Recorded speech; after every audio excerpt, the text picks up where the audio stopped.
I'm Kate Krieger-Watkins here with another edition of The Scoop from Mason County Press, brought to you by Betten, Baker Ford, and West Shore Bank. And today we are at Sandcastles Children's Museum in downtown Ludington with director Kristin Korendyke. How are you? I'm doing well. Thanks for coming. Oh, I'm excited to be here. We're excited to have you. We haven't been here for a while. Yeah. COVID. Like that for us too. I feel like every interview that I do, it's like, and because of COVID.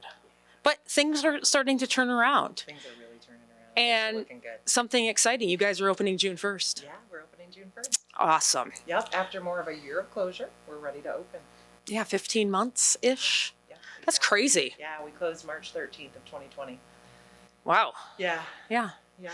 Wow. But we're back. We are back. We're back, and we're, as supported by our community as ever. Sure. It's just so amazing how when we need help, we need support during that year of closure, when we had no income, we had donations coming in, we had the community foundation step up. That's awesome. And here we are trying to open with as little cost as possible, and our volunteers come out and they start cleaning away the dust of 2020, thank goodness, and helping us get our exhibits. I'm going to ask you ready. one question before we talk about this awesome new thing behind us. 2020 family memberships. Yeah, good question. Are you honoring them? We are.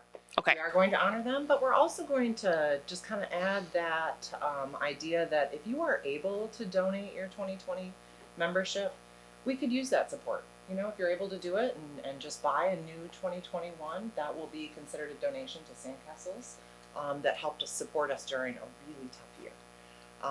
If you're needing to use that 2020 and renew it, no problem. We'll give you a 2021 for that 2020 membership. Cool. Because I think they got to use it a total of a month and a half before Right. we closed down. So And we can definitely do that, but keep that in mind if you're able to make that donation. That's that will awesome. certainly Yeah, help Sandcastles. absolutely. And how much do those cost for a family membership? Okay. $100 Cool. bucks is the best deal around. It It is. really is. You get a year membership to Sandcastles and really unlimited play. You can come in and play all the time. It is. This is a fabulous place. It's been such an awesome addition to downtown. I just want to throw my 2 cents in there. So let's talk about, you have a new exhibit about water safety that is right behind us. And this is pretty awesome. Yeah. Because we were talking earlier about how important water safety is, not for people only coming to visit the area, but for locals as well.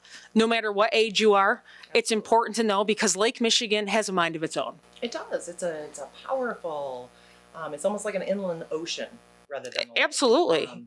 the way that it operates. So we had a really tough summer in 2019. And honestly, for any of us that live on the shoreline, we've almost become accustomed to drowning deaths every summer. And that's a tough reality. And 2019, our Ludington area saw 3 deaths within the span of, 3 weeks? Yeah, within a month. It was yeah. really tough. Mhm. And at Sandcastles, we thought, how can we be proactive? How can we be a venue for water safety education? Because obviously that's something that we all need, whether we're good swimmers, whether we were raised on the shoreline, whether this is the first time we're visiting Lake Michigan. We all need to be aware of the power of Lake Michigan. Yeah, it's not like a pool. People think, oh, I can swim great in a pool, I'll be fine in Lake Michigan. Or they come from out of state and they don't really realize how big it is. They think, oh, it's a lake. Our lakes we can see across. Well, you can't see across Lake Michigan. Right. And it definitely, the rip currents and just the sandbars and everything that people need to be aware of, the piers, the boats. I mean, there's so many factors that play into it. So why don't you tell us a little bit about the inspiration behind this? I know you followed a model that a gentleman created, and just kind of walk us through what you got here. Well, we had a lot of support, first of all, from lots of different water safety organizations. I was amazed at how much is out there. Really, really good people putting things together to try and save lives, and that's really what it's all about. And we had a lot of input. But one of the connections we made early on was with a man named Jamie Ratcliffe, who founded the Great Lakes Water Safety Consortium. And he did it after a near drowning experience, and he wanted to prevent drowning. Mm-hmm. But the consortium put together a whole bunch of short phrases to try and help people remember water safety education. Okay. And that was perfect for our audience because Sure. we're talking to young children, and those short little statements are easy to remember for Right. kids, and they usually have a big impact. My best example is Stop, Drop, and Roll for fire safety education. That's a wonderful, Mm-hmm. wonderful. We all know it, right? We all did it. We all actually did it. So for water safety, it's flip, float, and follow. You know, as you mentioned, there's lots of dangerous currents in Lake Michigan. And one of them is the rip current that can take us out. Like, it's really interesting. Lake Michigan has such an interesting dynamic because we have all this water coming in and all these sandy beaches so that all these sandbars form. And they're wonderful when you're swimming, right? It's fun to be on the sandbar. The thing is that all that water that comes in has to go back out. Mm-hmm. And if those sandbars are blocking it, of course, they're going to go to that channel where it's going to be a strong current of water coming back out into Lake Michigan. And if you get stuck in that, best advice, flip, float, follow. Yeah. So we definitely emphasize that. We also have a wave table that we've created. Bauer Sheet Metal from Scottville, Michigan, created it for us. We didn't even, we've never seen a wave table built before. And we went to Bauer and we said, this is what we want to do. We want to simulate the waves of Lake Michigan with a stainless steel table. And yes, they did it for us. That's and awesome. Built it for us. And basically you crank a paddle wheel in the back to get a wave motion Mm-hmm. going. And it's a sloped beach with movable sandbars so that the kids can move those sandbars, get the wave motion going, and drop a beach ball. It's really a ping pong ball painted like a beach ball. And they drop it and then they can see that actual how it goes. object get pulled out. So we're really big into trying to educate people about those rip currents. But there's a lot of other messages like steer clear of the pier, don't just bring it, wear it. One of our big emphases with this exhibit is to wear a life jacket. Put your kids in life jackets. Right. Wear the life jacket. It's such an easy thing to do. And we talked about that before. I think a lot of times when you bring up life jacket, you're thinking of the orange ones that just go around your neck and they're cumbersome and awkward. And there are really cool ones out there now that kids don't mind wearing, you know, and even if they do mind wearing it, it doesn't really matter. No, if it's they a peace of mind are, parents, yes. and it's safety for those kids. Yeah. All you have to do is turn your head for a second. I mean, anybody who's been to the beach with children knows that it can be really nerve-wracking. Yeah. Life jackets take a little bit of that fear out. Not that you don't have to watch your child still, but sure helps. So we all Absolutely. need to advocate. And on boats too. I mean, there's so many people, just a quick thing about that, go out on a boat and they're like, oh, we have them. They're under the seats or they're the seat cushions or something. But if you have a child, anybody really that isn't a strong swimmer or young and even is a good swimmer, they still, everybody should be wearing one. Absolutely. It's important. So, Absolutely. so yeah, this has been very, very, community based, coming together, and it's really awesome because I have a really, born and raised here. There's a tie to that lake that everybody has, but you don't really understand how dangerous it can be. Absolutely. Just even going out on the pier, if it's too wavy, at least they have that gate now where they say, you can't go out there, and it's for your own safety. It's not somebody trying to, say like, oh no, don't have fun, don't go out there. It's because they know that there's danger. And there's rocks along the pier too. So even swimming next to it, if there's a current, you can get bashed right into those rocks. And it's just not safe. It might be sunny out. It's not always safe in the water. So why we have these flags too. So And they are also taught with this exhibit about the flag system. Green means go ahead, it's a great day to swim. Yellow means might not be warm. you need to be kind of cautious. And red means definitely do not go swimming today. So did you know that there's an app in Mason County where you can actually be alerted to some of those hazardous beach conditions? I actually did, but tell everybody else about it because it's extremely handy. It really is. So way before you even pack up the car with all the kids and all the beach equipment, you can find out what the beach is actually like. And are there any warnings posted and that type of thing. So it's really important to be able to use that app. And we're trying to educate people about that. What is it called? So you text Mason County Beach Safety to 99411, and then you'll just start to receive those texts. So really awesome thing to do for the summer and get on your phone right away. Well, and it's like you said, everybody's on their phone. Yeah, absolutely. We use our phone for everything, and we should use it for this too. Yeah, it's easy, it's quick. You need to be aware, like I said before, even if it's nice out, it doesn't necessarily mean that it's swimming, quality weather, or however you want to say it. So absolutely. Yeah. So let's talk a little bit more about just Sandcastles. Okay, we're opening June 1st. We're opening June 1st. How much is a daily admission? $8 per person. Okay. And like we said, the membership is $100.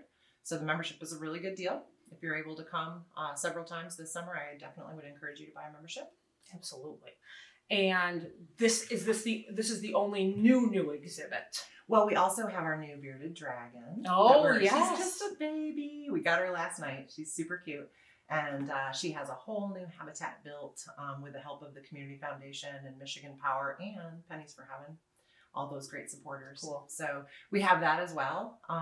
And we kind of feel like the whole museum is going to feel new to everybody, you know, because it's been so long. Yeah. And really, when we closed down last March, we were getting ready to launch another season, you know? So there, you know, we had just remodeled the ladies' room. Everything was cleaned up, everything, you know, because we do a lot of maintenance during the winter and repaint everything. Hiring people. We hire people. Yeah, Sorry. exactly. Yep, definitely. So with the bearded dragon, you're doing a contest. We are. And tell us a little bit about that. Well, did you know that bearded dragons are native to Australia? No. See, you learn something new every day here. I figured it was something more. So she is Australian, and so we went and picked 3 female Australian names, and we put them on our Facebook so that our supporters can vote. So Jetta, Yindi, Okay. or Luana. Oh. I thought you were going to say Bluey. No. That would no. not be a native Australian name. I'm sorry. Australian blue healer, you know. But she is super cute. We're excited. You have older kids, so I'm not sure if you even know who Bluey is. I do. Okay. I do. I have never watched. It's Bluey. actually quite funny. So. I'm sorry. I Plug should probably come over sometime. A and plug watch for Bluey. Yeah. So, okay. well, cool. So 3 floors of very entertaining. You could spend the whole day in here. Yeah. And if you do come in, you can get stamped. And you can leave And come back. Mm-hmm. Absolutely. Okay, what are your hours going to We be? are open 9:30 to 5, Monday through Saturday.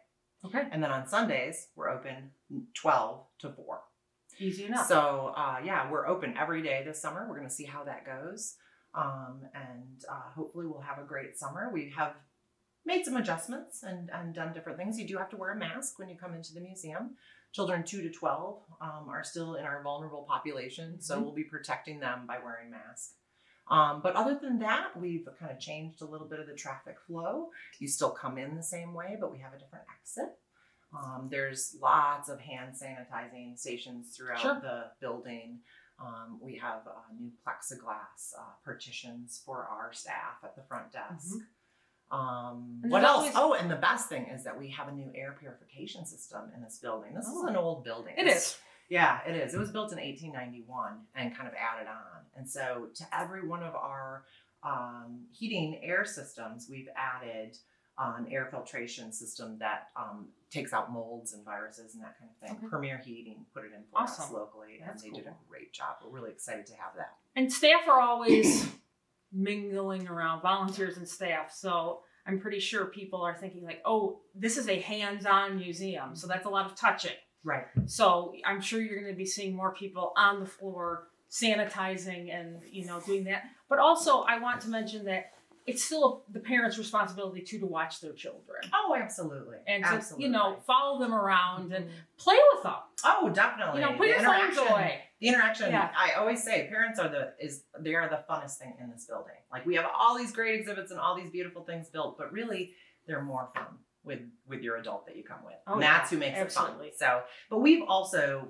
always really valued cleanliness in Mhm. our museum. And so we've always cleaned a lot. Right. Our discovery guides, we have these great volunteers, 5th grade through 8th grade, that come in and help us sanitize and clean all the little moving parts of Sandcastles. There are a lot of them. There's a lot of them. Yeah. The grocery So- store alone. Yeah, the grocery store alone. And then we have a great cleaning crew that comes in every single night. Cool. And they do the whole building. Well, that's good. It So, makes people yeah, feel yeah. comfortable about that. So. Absolutely. Well, great. Well, thanks for joining me today. Aw, I'm excited for you guys coming. reopening. We are too. Re-grand opening, sort of. Yeah. Kind of feels. We cannot wait to see the children again. It's going to Yeah, be so and much I'm- fun to watch them walk in the building again. And I'm sure they're excited to see you guys. Yes. So, again, thank you. I appreciate it. Thank you for coming. Yeah. For any other news, check out MasonCountyPress.com. And our weather is always brought to you by Smith & Eddy Insurance. And remember, if you're looking for something to do this summer or the rest of the year, come down to Sandcastles. It's in downtown Ludington. They open June 1st.